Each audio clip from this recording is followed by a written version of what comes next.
Hi, and welcome to Rudy's Movie Review, San Antonio's unofficial movie critic. And welcome to episode 3 of Rudy and his Superfriends, where I bring a good buddy to come in the living room, hang out, and we're going to talk movies. And as you can guess, we're talking Ghostbusters today. Finally! Oh, okay. Finally, I thought we were talking about the Labyrinth. Yes, Labyrinth will be next week. Damn. But yes, obviously. This is just a happy coincidence. So, we're going to talk about Ghostbusters, not that remake crap that came out a year ago or a year and a half ago. We're going to be talking about the original, the 1984 classic, directed by Ivan Reitman and written by Dan Aykroyd and Harold Ramis. So, let's get started, dude.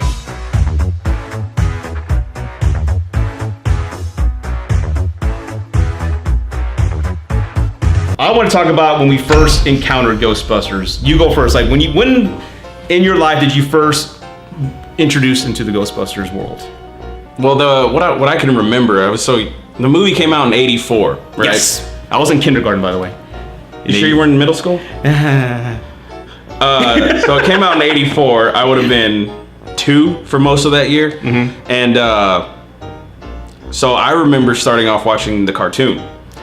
You could get up on Saturday morning. I don't know what kids do now, but we used to get up on Saturday morning and watch cartoons. You can't get up on Saturday. You can't watch Saturday morning cartoons when cartoons are on 24/7. Yeah. Just not a thing. Yeah. So yeah, that's pretty much it. I started off with the cartoon. Eventually, I saw the movie. Oh, cool. Well, for those that don't know, Martin's talking about the real Ghostbusters that came out on ABC on Saturday mornings, and I loved it. And it did come out after the movie. Now, to my story, when I first encountered Ghostbusters, I remember first hearing about it on MTV. MTV was real big in the 80s. I wish those who were too young, I wish you would have known how big MTV was. But there was a music video they kept playing over and over again. It was by Ray Parker. And it's, who are you going to call? And I remember watching the video, and at the time, the video was groundbreaking because the set looked cool. It was like a neon background. It was spooky, and it had clips of the movie. And at the end of the video, of course, they're just dancing in Times Square doing that thing. They're dancing, right?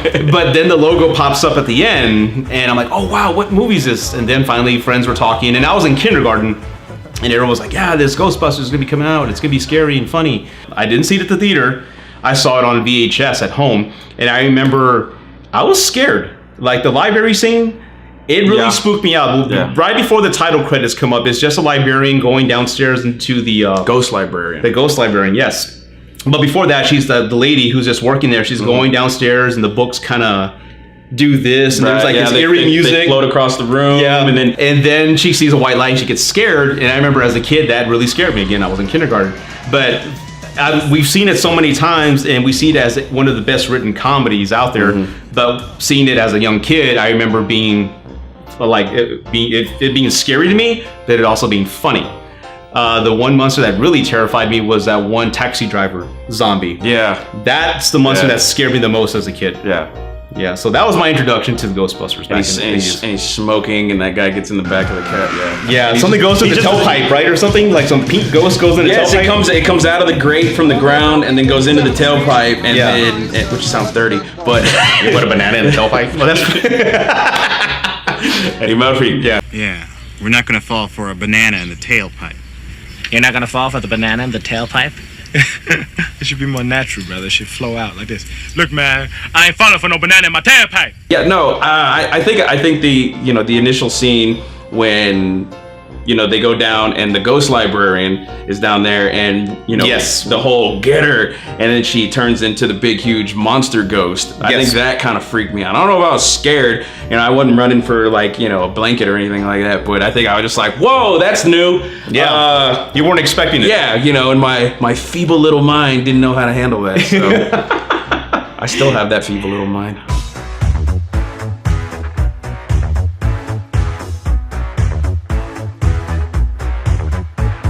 The next question I want to ask you is why? I mean, I don't call a lot of films perfect, but in my opinion, this is a perfect movie. But in your opinion, why is Ghostbusters a timeless film? Well, for one, there's no topical points. There's no current events. That's a good point. It's not centered in in some fictitious place, you know, and it wasn't a movie that was made to keep up with the current trends. Okay, it was just some random movie that came out. I mean, I'm assuming, you know, it's just guys catching ghosts in New York. That's Right. it. You know, Right. You got the goofball, the genius, and the smartass, and then along came the black guy. Just on top of that, the performance that everyone gives is just so classic, and I agree. and done in a way that really nobody else has ever done before. I mean, obviously Bill Murray's the star, right? Yes. Okay, so Bill Murray is the star. He is the smartass, the sarcastic cynic. You know, nothing matters and it's all good and I don't care. He's that guy. Yes. Right? But he does that in a way, like we were watching the commentary, and he's never nasty. Right. He's never mean. Right. Or vulgar. And He's like never that, yeah. vulgar. He doesn't, you know, he doesn't cuss. I mean, there's the one, this is true. This man has no dick. Everything was fine with our system until the power grid was shut off by Dickless here. They caused an explosion. Is this true? Yes, it's true. This man has no dick. Thanks. That's probably the only dick joke in the movie, and it's not even really a dick joke. It's a kind of like, you know, F this guy joke. Yeah. All right. So, you know, there's a lot of smart ass actors in Hollywood. You know, Deadpool 2 just came out. Ryan Reynolds, you know, genius of a smart ass. Jonah Hill, genius of a smart ass. Same thing with Seth Rogen. All these guys, the whole Superbad crew, all of them. Yeah. But you know, those guys, they use, you know, dick and fart jokes, a lot of cussing, sexual innuendo, blah blah blah, which I'm totally okay with. All right. it kind of reminds me of that Eminem's lyric when he's like, Will Smith don't got to cuss in his raps to sell records. Well, I do. So fuck him and fuck, you know. I don't listen to rap. Okay. Back to your point. I'm sorry. Well, you know, Bill Murray didn't have to cuss or be vulgar or, you know, use any kind of innuendo or anything like that to get the job done. It's their delivery, and it's not like physical humor either. No. You know, I mean, Bill Murray can deliver a line, even Harold Ramis. They all deliver lines just standing there. Yeah. You know, but the timing, the tone of voice, the facial expression, just, you know, whether it's verbal or nonverbal, they just nail it every time.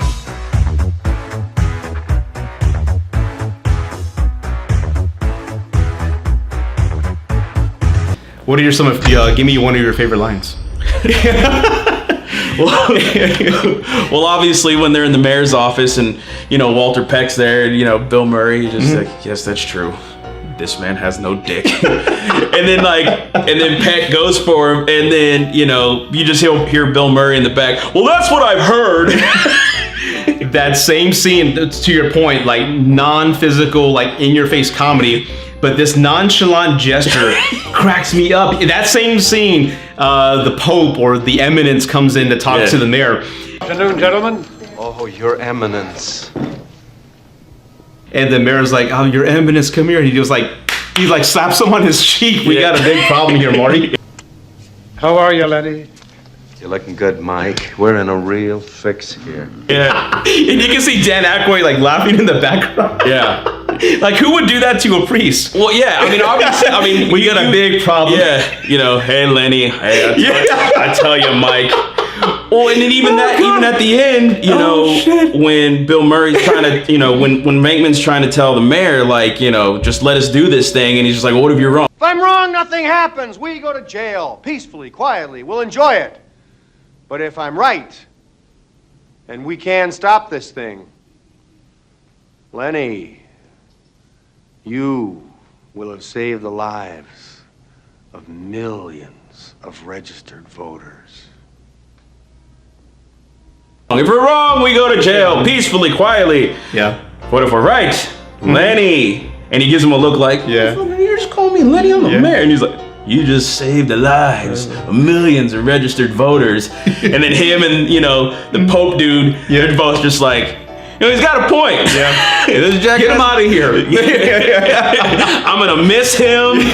That whole scene, just amazing. Yeah. Amazing, start to finish. I mean, we can quote every scene, and I mean, because it's so well written. I love that scene before that, when they're in the jail cell going over the blueprints, and Ray's going on about how this guy was neither an insane wacko or an architectural genius. Is everybody getting this? Cold riveted girders with cores of pure selenium.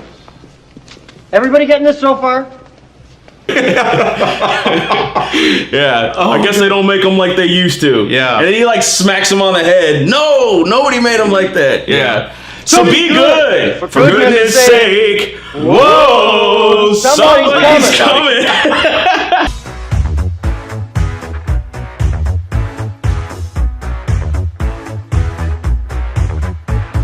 Now, I want to bring up Walter Peck because he's obviously, I wouldn't say the villain of the film, but he's just one of those arrogant, dickless guys that was just a pain in the ass for the Ghostbusters. But if you've seen it as an adult now, if there was an extermination company that handled ghosts and contained them in some sort of technology that was, I didn't know was safe or not, I would want somebody like Walter Peck to go and at least do a freaking inspection and check if it's up to code. So technically, Peck is a good guy. I mean, he's doing his job, and we're kind of vilifying him because, because he's just a little. They could have gone about it, in a more professional way. But in hindsight, and as an adult watching it, Peck was doing his job. You can tell this guy has kids because he's all about rules and safety and let's make sure everything's up to code. Hey, are those exposed wires? Oh, can't walk around that. Hey, these guys. Let's get the water away from the electricity. You have 4 guys walking around with unlicensed nuclear accelerators. Yep. Let's get ready. Switch me on.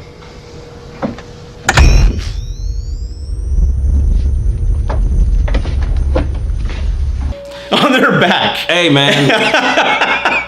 Come on. It's a dirty job, but somebody's got to do it, okay? I understand your point. I get it. You need safety. It's kind of like, you need cops. Sometimes they don't go about doing their jobs the right way, but you need them eventually. So, yes, Walter Peck was a necessity. Yes. He was just trying to do his job. And as he put it, Venkman chose to insult him. Mr. Peck, I represent the Environmental Protection Agency, the 3rd District. Great. How's it going down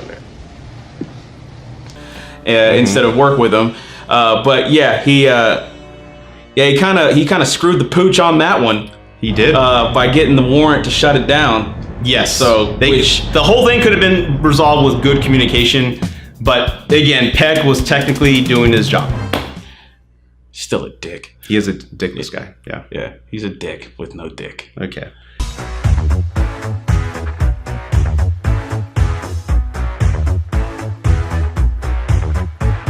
Okay, guys, now we're at the last topic, and I'm sure this is the question everybody's kind of like wanting to get our opinion on is, why didn't the new Ghostbusters remake work compared to the old one? And I'll go ahead and let Mr. Martin go first on his opinion, then I'll close out with mine. But it just sucked, man. It was a bag of shit. Man, girls aren't funny, bro. Like, I'm serious, man, because there was 4... No, anyway. Yeah. He was just... That's sarcasm, folks, at its best. Yeah. He didn't mean that. At its best. At its best, yes.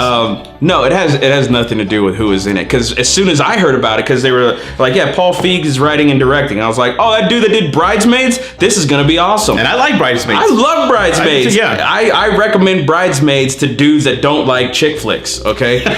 Okay. I have a friend. He's a military vet. I told him, have you seen Bridesmaids? No, man, I ain't gonna watch that shit. Like, dude, seriously, watch it. A girl takes a shit in the middle of a street. It's hilarious. Yes.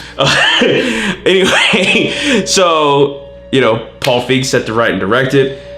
Melissa McCarthy, Kate McKinnon, Leslie Jones, Kristen Wiig.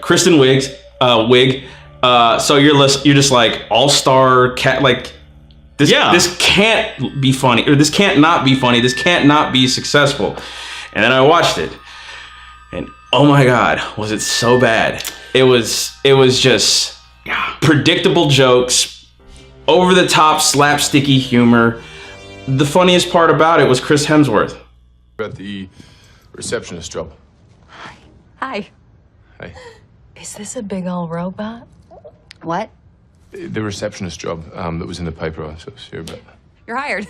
Yeah. The guy that plays Thor is the funniest part of a movie that has four of the funniest women in movie and TV today. Mm-hmm. It didn't make any sense. Mm-hmm. You know, but on top of that, I think it's just one of those things where they tried to mess with a classic. There's some classics you just shouldn't touch, and I think that was just one of them. And they tried to go in a different way while still kind of staying true to the original art.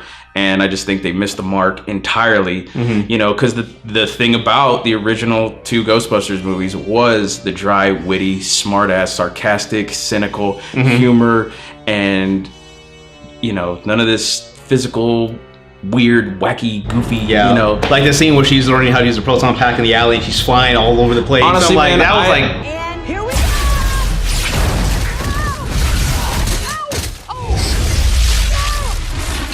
I guess she's not bending her knees enough, right? I could not even tell you a single scene that was outside of a trailer. Yeah. Because I saw it twice. I saw it the first time because I had to see it because it was Ghostbusters. Right. And then I saw it the second time just to make sure that my reaction to the first time seeing it wasn't a fluke. Yeah. And it wasn't. And it just didn't deliver, you know? Okay. Well, like, this is why, in my opinion, I think it didn't work. It was too ad-lib, and I think what really pissed off a lot of fans was there was no acknowledgement of the original cast or their stories. In other words, like these four women, which I was fine with because I love every one of them. Kristen Wiig, believe it or not, is like my dream woman. I just died of your arms tonight. Believe it or not, she's funny. I love how she's just corny, and I love that. She's like, I consider her one of my dream women. I love that Melissa McCarthy, that big old girl. Big and funny. Okay, let me go back to my point. There was no handoff or acknowledgement of the original cast. They had their cameos. They had their cameos, but it wasn't the characters that we had loved. So I think the treatment of the story, the studio, whoever was involved in writing that, not acknowledging the original cast, having Bill Murray come in as some skeptic that debunks ghosts. My time. I come. You've caught a ghost. I can't see it. Was total bullshit. I mean, it's Bill Murray. That's Peter Venkman on the screen, and you're gonna treat him like some talk show host? I mean, come on. And then Winston shows up at the end in a post-credit scene. I mean, Ernie Hudson, Dan Aykroyd shows up as a cab driver. Where are you going? Chinatown. That's like one more block south than I want to go. Sir, those are actual ghosts flying around. The class 5 floating vapors. Nothing to worry about. No, it's important. Don't you see what's happening? Look, I don't go to Chinatown. I don't drive wackos, and I ain't afraid of no ghosts. Like, I ain't afraid of no ghosts. So come on. They could have been more respectable to the original cast and those characters that we all love. And I think if they did that, us old school fans would have been, okay, I'll give it some credit. I mean, they acknowledge what we love, and then moving on to a new genre. So let's roll with that. But them not doing it, that got me mad. And just to piggyback off of your point, after you saw the first cameo, you knew that the other ones were coming. Yeah. So it was just very predictable. And it wasn't even funny how it happened. It was just like, huh. Yeah. I mean, okay. Oh, cool. Okay. It's kind of like, you know, Stan Lee in all of the MCU movies now. You're just like, when's it coming? You know, but see, in this one, it's just like, okay, the first one came, all right, so the other two are bound to get here eventually. So, and not only that, but I mean, Harold Ramis was a bust. They just had his head in that college room, you remember? No, I don't. I've seen that movie twice. Harold Ramis. I'll just take your word for it because I've only seen it twice. That's why I think it didn't work out. I mean, I went, like, to your point, I'm obviously a Ghostbusters fan. I actually made this outfit myself. By the way, it's actually a real jumpsuit. I got like $25 on Amazon. The patches were like $6, which is, again, as far as quality, a lot better than the Party City things you got. And I'm off topic, but I love Ghostbusters. Ladies, he knows how to sew as well. These are iron-on patches. Anyway, couldn't have just rolled with that. No. I mean, I don't got no game. Anyway, I went and saw it at the theater just like you did because it's Ghostbusters. Like, well, let me give it a shot. I know there's all this political atmosphere and conversation. You know, screw that. Let me go and take the kids. So I took the kids, right? We go, and my kids are big fans of Ghostbusters, so I would watch it all the time.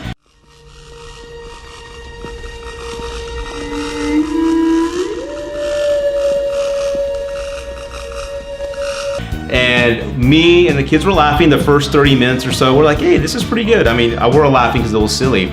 But then the moment we all looked at each other and shook our heads, no, was when Ecto 1 showed up and they had this horrible cover of the original Ghostbusters song. Like, there's something strange in the neighborhood. Who are you gonna call?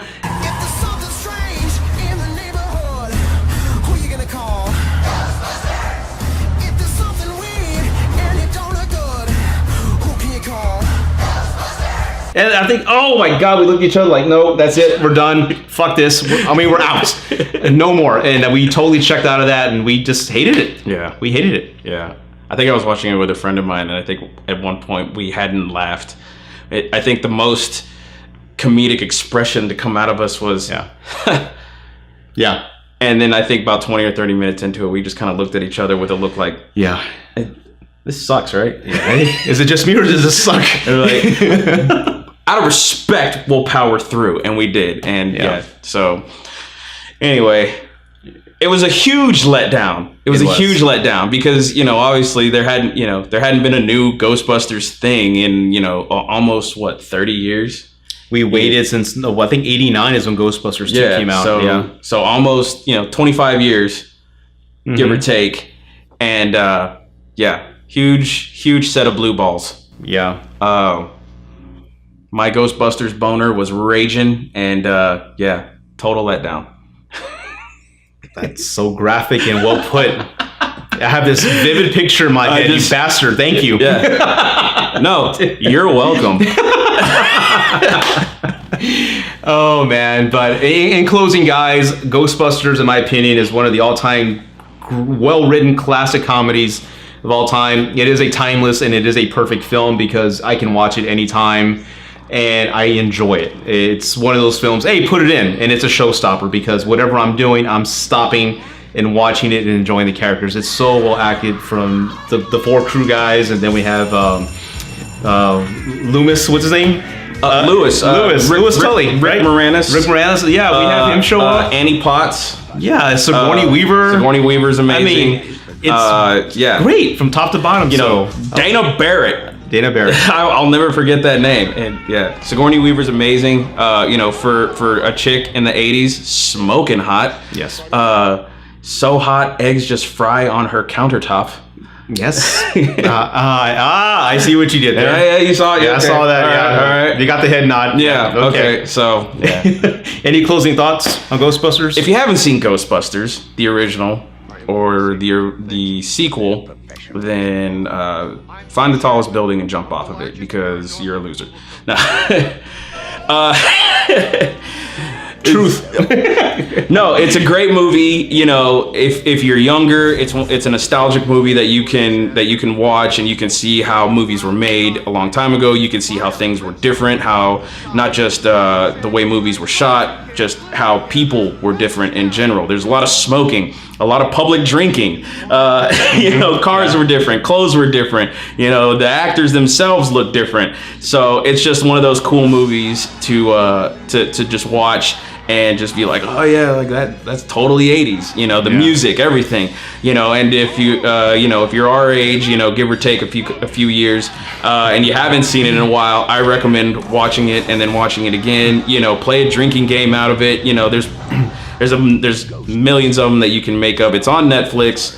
I found out it was on Netflix about 2 months ago. I've probably seen it about 6-7 times since then. It is literally on a TV right behind this camera. Yeah.